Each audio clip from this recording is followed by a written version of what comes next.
you've been tested in a number of ways Yeah. in the last year or two. The fire. What's it like? Stupid question, but what's it like to have your house burned down? Well, I mean, I wasn't there. Jeff was there. It was much worse for him because he had to be there during the actual event. But he wasn't hurt. None of the animals were hurt. So in that regard, I'm so lucky that I can't even think about it almost. Yeah. But while the house was burning, Puerto Rico was underwater. Houston had just been hit by Hurricane Harvey and was underwater. 3 weeks after my house burned down, most of the Californian wilderness burnt. And it's been a very, very hard year on a lot of people all over the world who lost so much more than I did. I got out on top, really, I don't think it could have gone better for a disaster, honestly.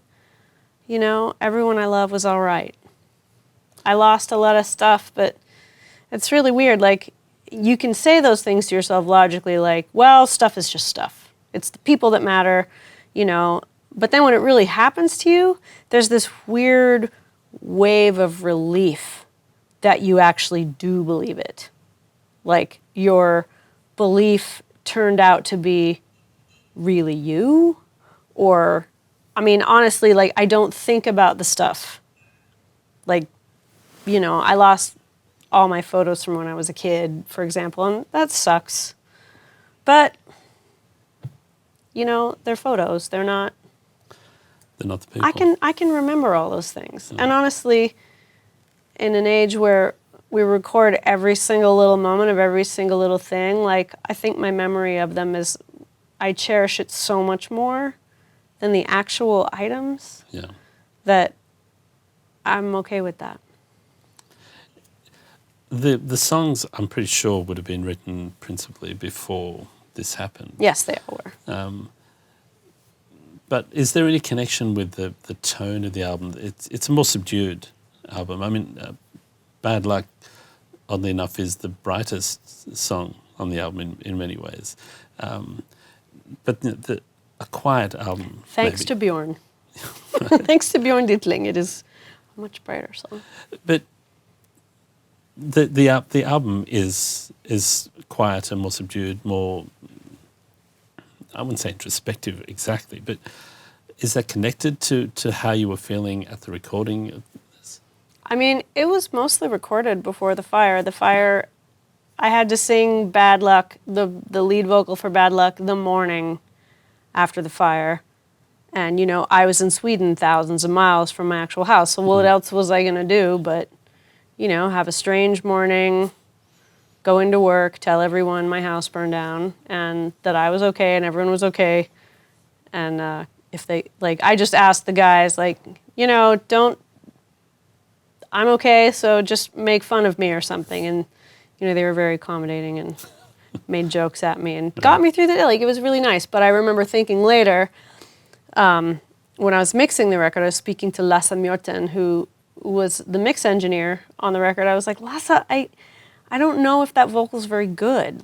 It just sounds really weird and kind of monotone. And he said, well, maybe that's how people sound when the house burns down, And I was like, yeah, you have a really excellent point. And so from that, I decided, well, the backing vocals on the song are kind of the really melodic, punch in the song. So let's make the backing vocals of Kelly and Nora and myself louder than the actual lead vocal.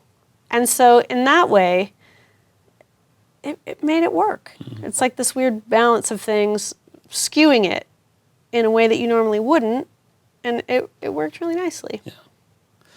There's the voice on the album, and that song, but on the album, it doesn't highlight one of the lines, another line that I really love. It's just so many good lines on this album.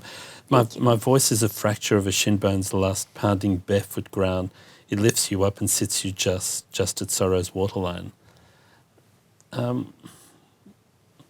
Where's that? What's that about? Survival, I think, really. I don't know, what choice do we have but to survive? It's kind of all there is. A lesson you already understood, but reinforced by what happened afterwards. After that song had been written and sung. I mean, I'd recorded that song and all the parts of it before that happened, but yeah, I mean, that one's kind of, I can feel all the other women that have been throughout history. And we weren't just passengers or slaves or children. We were there. And it's a thing I've been studying really hard the past few years. And it's a thing that has made me feel like a card-carrying human being again. So, I don't know, things that sound kind of grim aren't necessarily grim, they just are. When a fox kills a chicken, it grabs it and wrings its neck and tears it to pieces, it's the way of things. But I don't know that the chicken dies a more horrible death elsewhere. Yeah. I think that's what happens. I love that. We went. That didn't really make sense, but no, it doesn't. It fits in. And I think also just the line, we weren't just passengers; we were there. I mean, brings us back to Aretha Franklin, really. Just who was there. Yeah, she didn't just hang out. Earlier when you were talking about her, I was thinking about how, the sentence that seems to sum her up to a lot of people is, her father was a pastor and she sang in his church. He's responsible for her. It's nah, that just happened, and maybe it gave her a foot up. Because if she hated that, I don't think she would have stuck with it. I don't know if you can sing like that and hate it. But I mean, there are human beings who can do anything. So that's possible too. I can't imagine it, but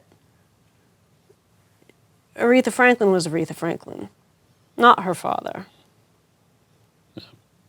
And I think it's one of the lessons of the album, your album, that, as you say, you get through.